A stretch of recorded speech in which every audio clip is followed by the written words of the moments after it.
So, still here at the House Church Conference, and here is another CO2. These guys are going to be in the apprenticeship program with Tim Pynes, and they're going to be a CO2, and I want them to introduce themselves, tell us this huge, thriving metropolis where you live, and kind of how did the Lord motivate you? Or what did He say to you about being in this whole apprenticeship thing? So, who wants to start? You get to start. Okay. All right, David. My name's David Owens. Okay. I live in Arkadelphia, Arkansas, the huge metropolis. Right, yeah. We've been in the home church movement together, this journey together for several years now. Yep. And when the apprenticeship idea was put forward, it seemed like a natural place for us to connect and in our journeys together, move the house church forward in our area together. And so I immediately thought of Les to... we can feed into each other and we can work off each other and build this synergy together and see God work in our area. That's really why. Beautiful, beautiful. Yeah. All right, Les? Well, my name's Les Sellers, and basically I want to do the apprenticeship because yesterday Dave said, hey, we need to do the apprenticeship, and I said, okay. So that's pretty much where I'm at. I'm just submissive, right? Whatever he says, I do it. Hey, that's what it is. Yeah. I do CO2 a lot, and that has tremendously impacted my life. Really? And so I'm looking forward to going a little deeper, especially with Tim Pynes and somebody on the team. And I really respect this guy here, and I trust that the Lord is in him, and I'm looking forward to. I'm really busy. I'm a very busy person. I'm really looking forward to what God brings out of this. You're like a band director, right? With a high school. Yes, I'm a high school band director and an army musician and a father of two. So, but I'm looking forward to what the Lord is going to do through this, and just having more of a spiritual guidance and a spiritual mentor, spiritual coach. Because a lot of times I just feel like I'm just kind of living life and trying to know God the best I can. But I think it would help to have that foundation of support and relationship, and I'm really looking forward to this guy and Tim and everybody. Would you call that a military haircut? Is that? Yeah, and normally I keep it shaved down to the skin, so in future videos, this is long right now. You might see a glare off of my head, right? Yeah. Very good. And David, what do you do? What kind of? I work at a university. I do everything green.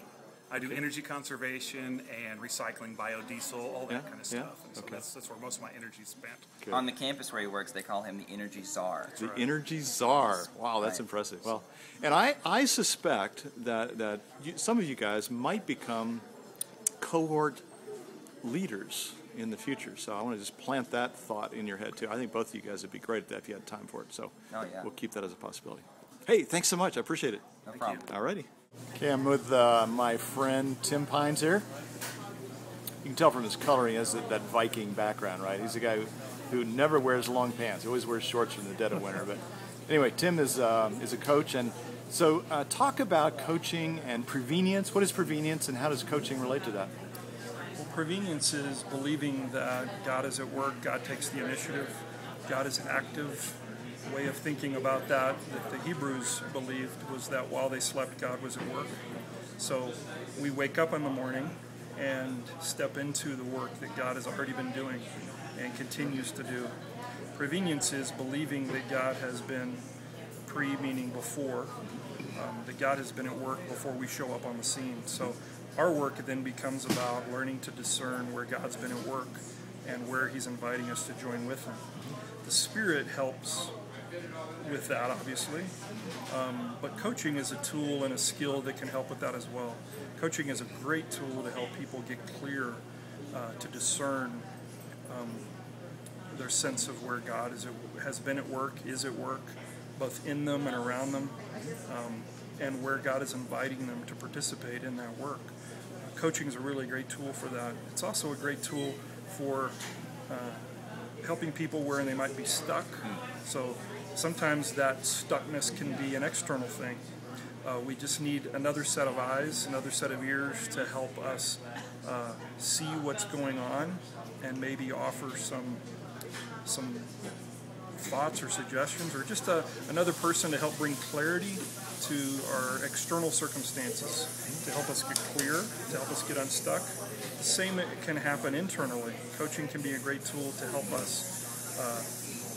Sometimes coaching can help bring about an internal shift. So that might be by helping us consider other perspectives.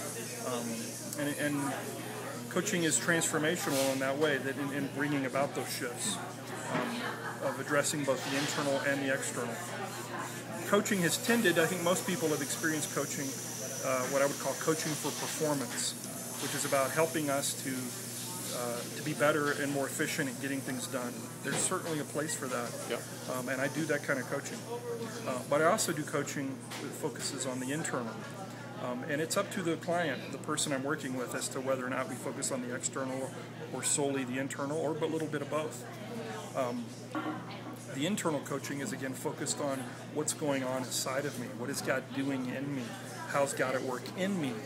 And beginning to put words to that, beginning to name that, and helping to facilitate those kind of internal shifts that often need to happen in order for the person to get clear and to get unstuck and be able to get some traction with the work that God has called them to do.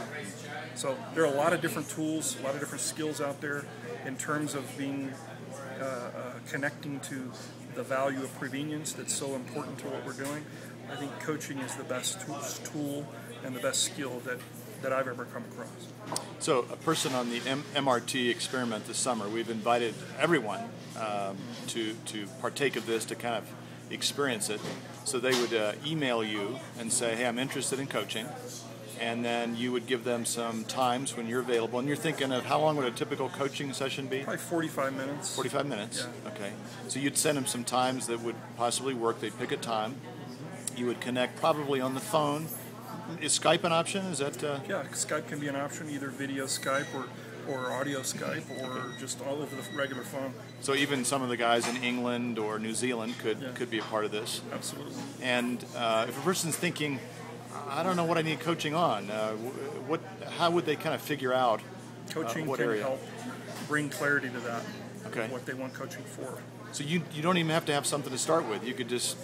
You don't have to. It's helpful if they do. It certainly makes the time more fruitful. Yeah. But sometimes the fruitfulness or the focus needs to be about what to actually get coached about. And you could help them with that. Person could say, I don't even know where to start. You could help them with figuring that out. That's necessary if they don't have that coming to the call. Yep. And it's holistic too. The kind of coaching that we're suggesting doesn't have to be focused just on ministry and ministry strategy. There could be some issue in their marriage. There could be some issue in their personal life. God cares about the whole person. So the coaching that we do focuses on the whole person. And you think that just that even a 145-minute session helps because it kind of gives people a taste of something that they might not have experienced before? Absolutely. Okay. Good. Tim, thank you. You're welcome.